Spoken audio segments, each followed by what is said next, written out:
Hey everyone, it's Sean here, your guide to Warcraft, and I'm doing a curious coin guide. Now, this may come as a bit of a different sort of video. You may sort of be a bit like, hang on, isn't it a bit too late? I actually did a curious coin video back when Legion came out. My channel was in very early days. I think that I've come a long way since then. And it got, currently it is at about almost 35,000 views. And the dislike ratio is quite high. Now, I can understand why, because I mostly just talked about how the vendor was a reference to Destiny, and how he was selling Motes of Light, and his name was pretty much the same, and it still is a reference to Destiny, that's not changed, but it was too early days to really have any curious coins or demonstrate any of the loot items, so I'm going to redo that video, and I'm going to improve upon it. So I'm going to run over where you can get curious coins to begin with. There'll be a timestamp in the video description if you want to see the actual items purchased by the vendor instead. But going into how we get curious coins, the very first method will be your daily emissary and also paragon boxes. Now, at the start of Legion, curious coins were very hard to get. You saw the 150 gold for the mount. You were never going to hit that, but as times have gone on, I believe they upped the drop rate around patch 7.1, and again in patch 7.2, and I think even again in patch 7.2.5, with the paragon boxes now have a chance to award 2 curious coins, and that has been, I think, the main, way I've been getting mine up to 150 to make this video. Another is your weekly Mythic Plus chest that will appear in your class order hall once a week. So there, that has a chance to award a curious coin. Now, this is something you should be familiar with by now. As of patch 7.2, we got the Broken Shore, and when you get supplies, you hand them into your construction table, which contributes towards a building, and as a reward, you will get what's called a Legion Full recompense. People collect these, they have Nether Shards, legendary chances, you name it, but what's important for me is it has a chance, like right there, to drop a curious coin. So if you have any spare resources going around, or you're doing the mission for 500, or if you just have any lying around, that's a good place to get some curious coins. Now, next is bosses, heroic dungeon bosses, raid bosses, world bosses. You name it, they have a chance to drop curious coins, Mythic Plus. Now, this was recorded a bit before they had a bit of a change. There's no longer free chests in Mythic Plus, but you get the idea.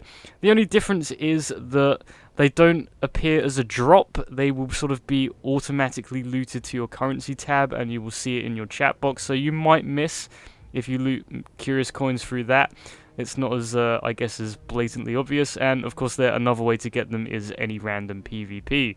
So that's the part of the video done where I tell you how to get them. Now I'm going to go across his rotating loot table and buy all of the items individually. So to start with, I'm going to start with the shoulder enchant. This is Boon of the Nether. You apply this to your shoulders and you get the enchant Nether Drift. This allows you to loot any of the random, loot bags which drop from all of the rest of the shoulder enchants around the Broken Isles. So, ancient mana, gems, cloth, all of that. And what's a bit cheeky is you can apply it to your shoulder and then you can refund it and get your 50 curious coins back. So, top tip right there. If you don't want to waste your coins, you can apply the enchant and you're done. So, here I've just gathered a few of examples of the bags. So you can get harvested goods, you can get scavenged cloth, you can get the ancient mana, which has a chance to drop some potions and some enchant materials as well, so that's nice.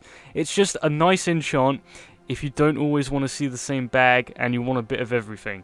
So it keeps it a bit fresh, and I do like that about the shoulder enchant, but there is one complaint about it, is that this enchant was established as of the start of Legion, which is patch 7.0.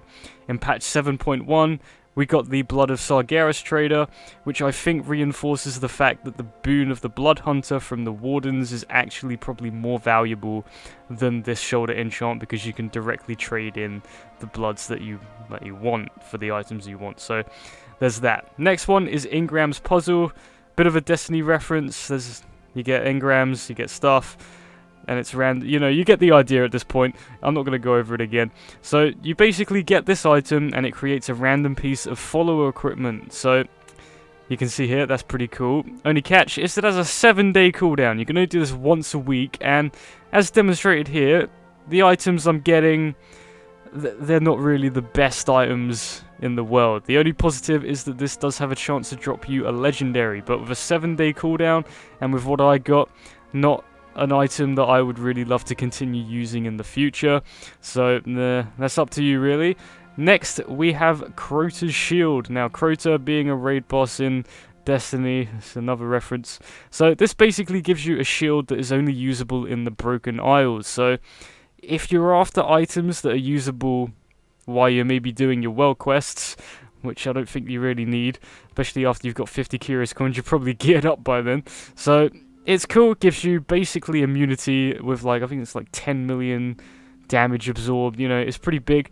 Good thing is, you can actually buy this from the auction house, and honestly it's not that expensive, so if 50 curious coins are valued at like 15,000 gold, then this is actually quite a bargain. Same can be said with the Galahorn, or Galjo, however you want to pronounce it. It's another reference to the rocket launcher from Destiny, and it works the same as Crota's Shield. I'll demonstrate it on some target dummies in Ebb and Hold here.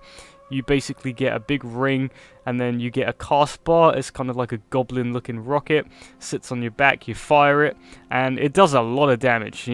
That's a lot of ticking damage, but again, only usable in the Broken Isles, so not really an item worth having. This one, if you're now looking into the collector items, it's the Mote of Light. It's another Destiny reference, it's a Mote of Light.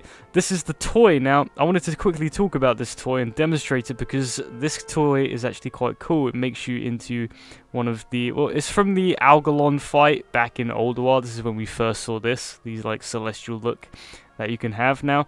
Cool thing about this is that, obviously, I'm a human paladin. I noticed that this model actually uses the old human models from pre-update in WoD, so this uses all the old animations, not all the updated new ones, so pretty cool to go and use those, just a little extra. And lastly, this is what took me a long time to save up for, the Arcadian Wartortle. I'm not sure the Destiny reference in that one, you might have to let me know in the comments. I think that one went over my head, but 150 coins and I get a turtle.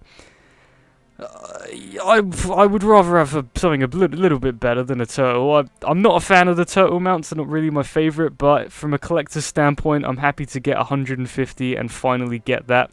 So, like I said before, my earlier Curious Coin Guide, Start of Legion, wasn't that informative, mostly just hype and, you know, because it was a Destiny reference. I understand that it got a bit of a negative response, and I see that as somewhere that I could improve upon, and obviously I thought months back, I'm going to make this guide, so I spent ages getting the coins, and here we are. So hopefully this is obviously longer, a bit more informative, so you know where to get your coins. I've gone through the entire loot table that rotates around him, and hopefully been as helpful as I can. So if you have any comments or questions, leave them down below. Be sure to subscribe for some more Warcraft guides and videos. So I look forward to seeing what everyone thinks, and I will see you next time. Thanks for watching.